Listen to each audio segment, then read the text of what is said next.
What's going on, family? I'm Scrapbook Boxing, Museum of the Forgotten Fisticuff series. Let's continue to examine 100 years of the greatest 150 black fighters of all times.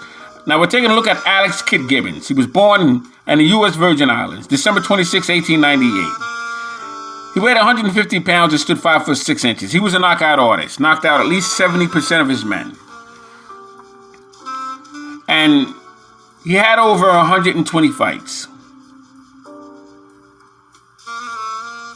He's automatically added to the list of 100 years of the greatest 150 black fighters of all times. Being in the ring with Jack Watts and Kid Johnson, Young Perry, and Wee Wee Brown.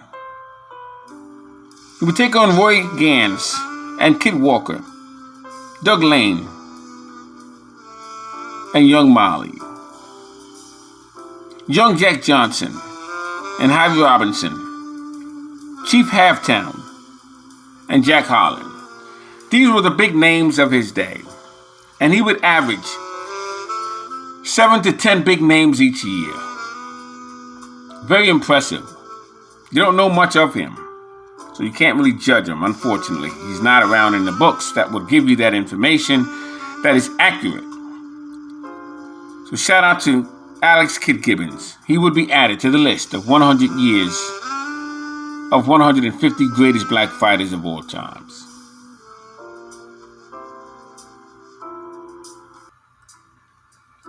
Jimmy Mendez, his name was James Mendez, was born March 4th, 1905, Massachusetts.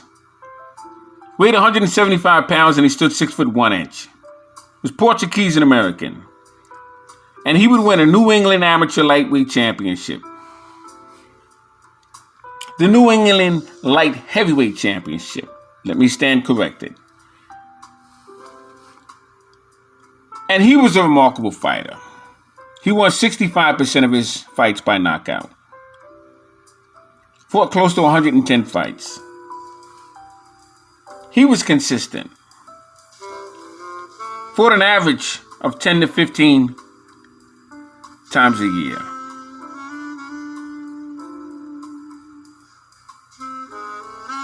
And he would fight the who's who of his time.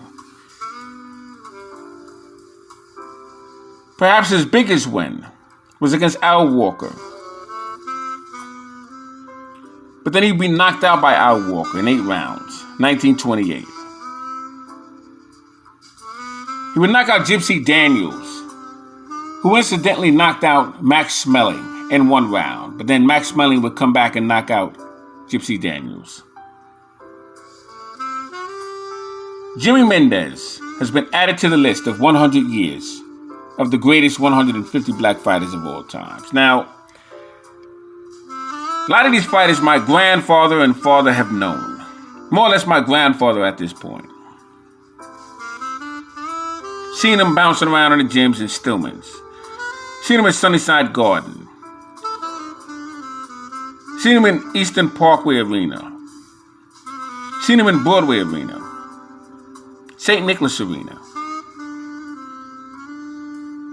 And I can tell you from personal experience of knowing what my grandfather told me personally. He's seen these men skip rope, spar, and everything else. And Jimmy Mendez was the goods. Rest for sure. Very good fighter was Jimmy Mendez. Like I said, he's added to the list of 100 years. 150 greatest black fighters of all times. He would draw with Cuban Bobby Brown, 10 rounds in 1928. Cuban's Bobby Brown was from Philadelphia. But I want to show you an opponent of Jimmy Mendez. His name was Al Walker. He was a colored heavyweight champion when he would face Obie Walker and George Godfrey.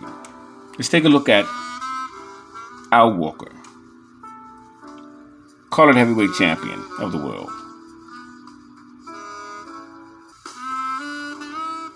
Al Walker, the colored heavyweight champion. Very good fighter he was. Like I said, he was in the ring with Obie Walker, George Godfrey, and many others. He's been added to the list of 100 years of the greatest 150 black fighters of all time. Shout out to Al Walker.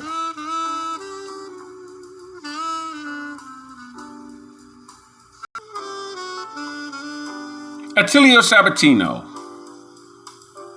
was a welterweight champion in Puerto Rico. He was born in Puerto Rico, 1908. Weighed 145 to 175 pounds. He had a 75% knockout streak. Knocked out 75 of his opponents. Fought over 120 fights. Fought the very best names in his division. 25% of his fights were in Puerto Rico.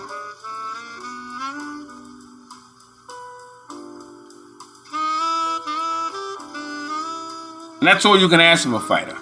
What's available to him?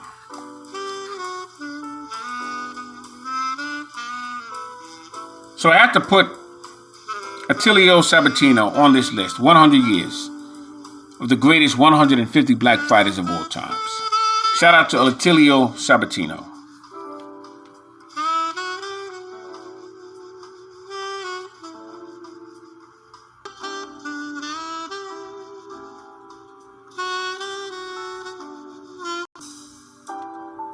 K.O. Brown will be added to the list of 100 years of the greatest 150 black fighters of all times. You see, these men were consistent. He fought close to 90 fights in his career. He fought the best that was available to him at the time. Tiger Bob Robinson and Clyde Groveland, Chuck Burns, and Sonny Jib Williams, Jack Shields, and Willie Henry, just to name a few. Shout out to K.O. Brown.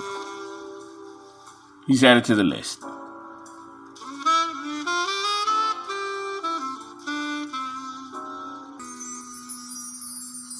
Ike McFowler, born July 5th, 1903, in Houston, Texas. He stood 6 feet, weighed 190 pounds. He himself was a knockout artist. And he would be placed 100 years of the greatest 150 black fighters of all times. So now the fighters today are making it so much easier for the fighters who probably wouldn't have gotten in. Have today's fighters been more consistent? A shout out to Ike McFowler. Weighed 190 pounds at average. And he will be added to the list of 100 years, the greatest 150 black fighters of all times.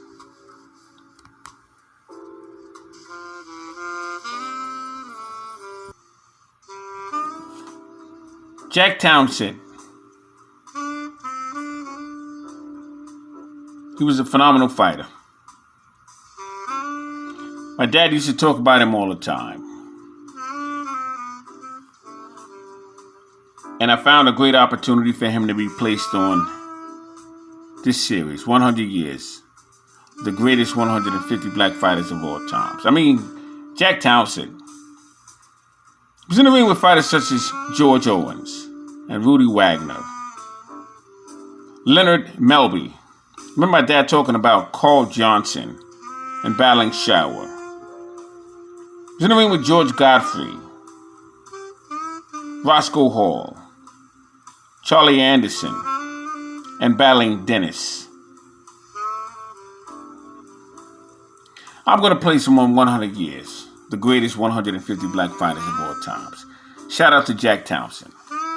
Deserves to be there. Scrapbook Boxing, Museum of the Forgotten Fisticuff series. All great fights and all great fighters will never be forgotten on my channel. 100 years of 150 greatest black fighters of all times.